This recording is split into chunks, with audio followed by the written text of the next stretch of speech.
You wake up tired, not because you slept badly, but because your mind has not rested in weeks. You look fine on the outside, but inside something feels heavy. It is the kind of exhaustion that sleep cannot touch. If you know this feeling, today's video is for you. As we reach the end of 2025, a lot of people are quietly running on empty. Not because this year was dramatic, but because it never really slowed down. The pressure kept coming, the expectations stayed high. And somewhere along the way, many of us stopped checking in with ourselves. This video is not about fixing everything before the year ends. It is about understanding what this year took from you and what you are allowed to carry forward into the next one. Welcome back to Mentor's Mindset. By the end of this video, you will understand the real reasons your mind feels drained, even when your life looks manageable. You will learn how emotional exhaustion hides in everyday habits, why your brain keeps slipping into survival mode, and how you can slowly rebuild your energy, your clarity, and your sense of self. Stay with me, because the most important shift happens near the end.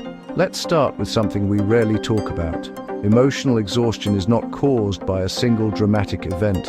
It is usually caused by small, unspoken pressures that build up over time.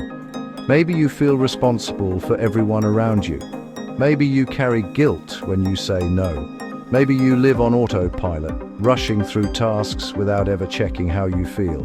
These patterns create a slow leak in your emotional energy. You do not notice it day by day, but you feel the result all at once. Your body keeps going, but your mind no longer follows. Here is the truth people avoid. Emotional exhaustion is not about weakness. It is about carrying more emotional weight than a human is built to carry long term. You wake up with a full battery physically, but your mind is already drained. Why? 3 reasons. 1, you start your day in reaction mode. Before you even breathe, you check your phone. Messages, tasks, alerts, reminders.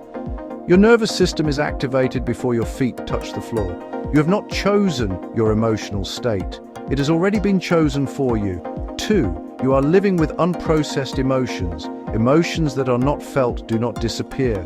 They pile up. Stress, resentment, lonely moments, frustration, disappointment. Your mind stores them, and it takes energy to hold them down. It's like running background apps in your brain all day.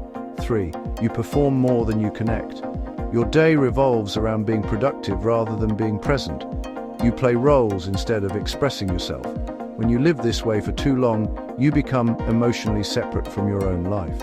This is one of the strongest predictors of burnout. Most people who feel emotionally exhausted share a secret. They feel they must always be the strong one. They show up for others even when their own energy is low. They listen, support, solve, explain, organize, encourage, but they rarely receive the same level of care. Not because others do not love them, but because they never let it show.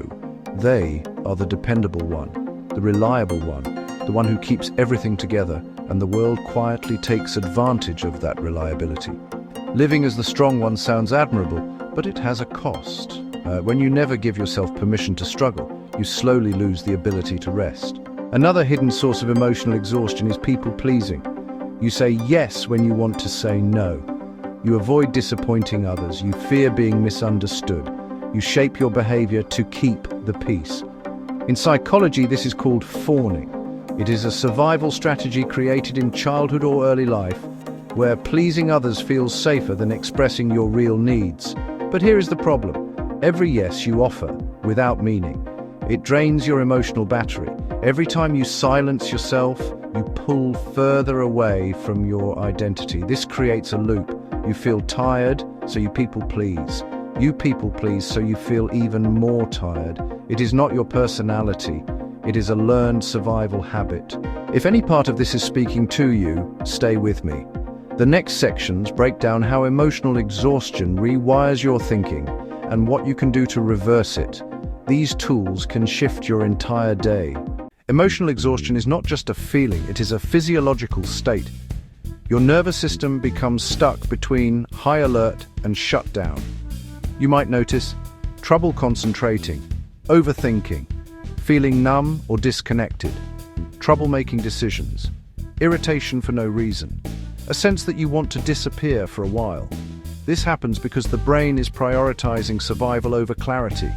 When your mind believes you are constantly under emotional pressure, it diverts energy away from creativity, patience, empathy, excitement, and even joy. You are not lazy. Your brain is conserving energy. Here is a subtle cause of emotional exhaustion that most people never recognize. You are tired because you censor yourself. You hold back your truth. You avoid conflict. You soften your real feelings so no one sees the messy parts. You talk yourself out of your own needs. The mind becomes exhausted when it constantly edits itself. Authenticity gives energy. Self-suppression drains energy. If you feel tired around certain people, it may not be their personality. It might be who you become when you are with them. Modern culture teaches us to say we are fine even when we are falling apart. We are expected to manage stress, perform at work, reply quickly, push through, and stay positive. This pressure creates emotional debt. You spend more than you replenish, and eventually you crash. Here is the thing. No one sees emotional exhaustion until it is severe. People notice when you have no energy left, but they do not notice the hundreds of little moments that led you there. To break the cycle, you need awareness. Emotional exhaustion has early signals. You sigh more than usual. You avoid conversations. You feel overwhelmed by small tasks. You zone out during important moments. You feel like crying but cannot explain why. You want silence more than anything. These signs are not failures, they are alerts from your body. They are saying something is draining you faster than you can recover. Now let's move into the practical side. These are habits that genuinely help restore your emotional capacity. 1. Create one space in your day where you do not perform. No role, no expectations, a moment where you can be honest without filtering. This is one of the fastest ways to reduce emotional leakage. 2. Let your mind slow down. We often rush because we fear falling behind, but your nervous system cannot heal at the same speed it became overwhelmed. You need moments where your internal pace drops. 3. Feel your emotions without judging them. Instead of pushing feelings away, try asking one question. What is this emotion trying to tell me? Your feelings are not failures, they are information. 4. Set boundaries with small steps. You do not need a dramatic life change. Start with one small no each week. One moment where you prioritize your emotional bandwidth. Boundaries are not walls, they are energy protection. 5. Reconnect with things that feel like you. Emotional exhaustion often comes from living a life shaped by pressure rather than identity. Reintroduce activities that remind you of who you are. Even small ones matter. There is a quiet story behind emotional exhaustion. The story that you must earn rest, that you must be everything for everyone, that your needs come last. These beliefs are invisible, but powerful. Changing them requires honesty. Ask yourself, what am I carrying that is not mine? Who would I be if I stopped performing? What part of me is tired of pretending? These questions open the door to healing. Not instantly, but steadily. You cannot outwork emotional exhaustion. You cannot push through it forever, but you can reconnect with yourself. When you begin regulating your emotions, slowing your thoughts, setting boundaries and speaking truthfully, your nervous system moves from survival to safety. And when the mind feels safe, energy returns. It does not come back in a moment.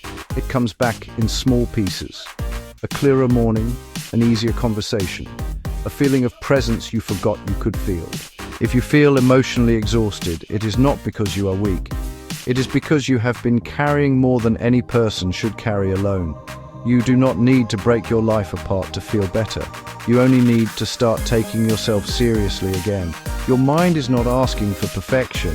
It is asking for a pause. It is asking for honesty. It is asking for space to breathe. If you take even one step from this video, let it be this. Start treating your emotional energy as something valuable, because it is.